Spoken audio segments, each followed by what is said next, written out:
Discuss into realms far deeper than ophthalmology. Thank you once more, Doctor. May I invite for our last talk, Dr. Thanusree. She is Assistant Professor in Amala Institute of Medical Sciences, Thrissur, and she will be talking on application of 3D printing in ophthalmology.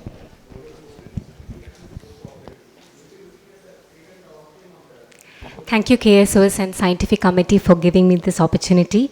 Let me begin my slides by saying I have no financial interest. So let's start with the basic. What are the certain facts? First 3D printer was invented by Charles W. Hull at 1980s by a technique called stereolithography, and it is an additive manufacturing. So what is it? It is layering of objects on top of each other, so we are getting a physical object from a print file. Okay, so let's go into the process. So just imagine I want to print this piggy bank. First, what do? You have an idea. You need to convert this into a digital model and then again to a print file, which is in a STL format.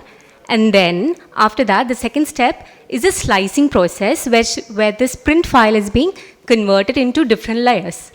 And then it goes into 3D printing. So that is the third step, that is the 3D printing. Through the nozzle, it ejects layer by layer. So let's go into the certain technologies. First is the stereolithography, which is the VAT polymerization. It uses UV laser and photoreactive polymers, gives great accuracy and finish. Second is the selective laser sintering, which uses laser-based technology. It gives good strength, but then it gives a powdery surface. Third is the fuse deposition method, which is an extrusion method. It is widely used since it is a low-cost method. Last is the inkjet model, which is fairly newer model. It gives very good precision and transparency. So the key areas where the 3D printing it has actually touched all aspects of our life, let it be healthcare, engineering, NASA, and this eye care is an evolving field. So certain points, we get a faster design to production time, we get surgeon-specific modification, we even have a bioprinted cornea and retina, and even right now we have VR integration, virtual reality. So this is in a nutshell where all we can use 3D printing. So let's go one by one. First is the smartphone adapters. Special mention to Dr. John Davis Akara and Dr. Ahmed Adea, who have manufactured Blink 3D printed slit lamp phone adapters, which gives excellent results. Next about the Dr. Shen Chong's 3D printed fundus imaging adapter. Special note, it gives, this is free to download from the ORDOC's website and with instructions actually. Next about the Kavya Koprabu, very young inventor, 17-year-old, just a 17-year-old inventor who have invented a 3D printed lens system and a mobile app which integrates AI, which can diagnose diabetic retinopathy. Now, a brand called LuxSL has come up with the 3D printed prescription lenses with augmented reality. So you just have to keep on your spectacles and navigate through the roads. Next is the 3D printed spectacles. So this is very much commonly used in Korea nowadays. I'm sure that it'll be with us soon. Some certain intraocular devices. One is a pupil expansion device. Example is the Canabravas. Then Russell et al. Has manufactured a storage glide in DSEC, which is 3D printed. Now, application in the lids in orbit. We all know that it is a very big restoration of the orbital wall is a big challenge. And now what happens in 3D printed is that it gives precisely fit size, shape, and contour for each individual and fracture site.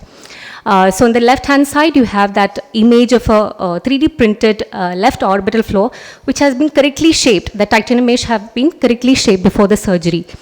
And the right-hand side, you even have a 3D printed peak orbital mesh implant. Now coming to the ocular processes, we all know that it is a tedious procedure to get a good correct processes formed. You need an ocular arrest as well. So what happens in a 3D printing, it gives a very good customized design based on the anatomy of the patient's eye, and substantially it reduces the manufacturing time as well. We also have a 3D printed contact lens, and now we have a VR integration, that is AI with contact lens. Hong Kong is developing that. Next, about for the budding ophthalmologists, budding surgeons, we have 3D stimulated model eyes where we can practice various surgeries like cataract, vitreoretinal, even squint surgeries. It can be also used as a teaching tool. Special mention to Dr. Prasanna Venkatesh Ramesh, who have created a 3D printed cerebral venous system, and he has beautifully mentioned about the jigsaw puzzle as well. So what is next? Next is the 3D bioprinting, which is an evolutionary step. So what is it? It is basically using a biological inks. What are they? These bio inks, they are suspension of living cells combined with a biopolymer gel. So let's see first about 3D cornea. So Isaacson et al. Have successfully printed a corneal stroma 2018 by using a laser-assisted bioprinting technique. It basically has collagen-based and corneal keratocytes as well. It gave excellent transparency and it came approached very close to the native cornea. And very exciting news is that 2022, our LVPI, IIT and CCM have first time manufactured 3D printed artificial cornea and have successfully transplanted in a rabbit's eye. Next, coming to the 3D bioprint retina. Since 2013, there have been studies, the first Lauber et al. 3D printed retinal ganglion cells, which showed promising results in regenerative medicine. Then the Shi et al. Came and they printed photoreceptor cells on top of a bioink, which was the RPE cells. And on culture, they said that there was no cell viability was compromised. So this is also a very breakthrough technology. And next, coming to the recent advance, which is the Bharti et al. 2022 have even 3D printed outer blood retinal barrier, which opens the door for the novel treatment for ARMD.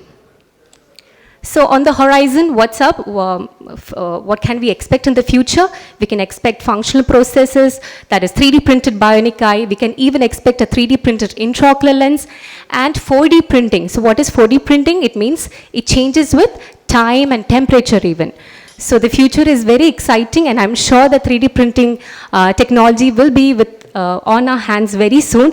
So to conclude, 3D printing is not just a technology to wonder, but it is a tool to realize our ideas and make them into a useful product. Thank you.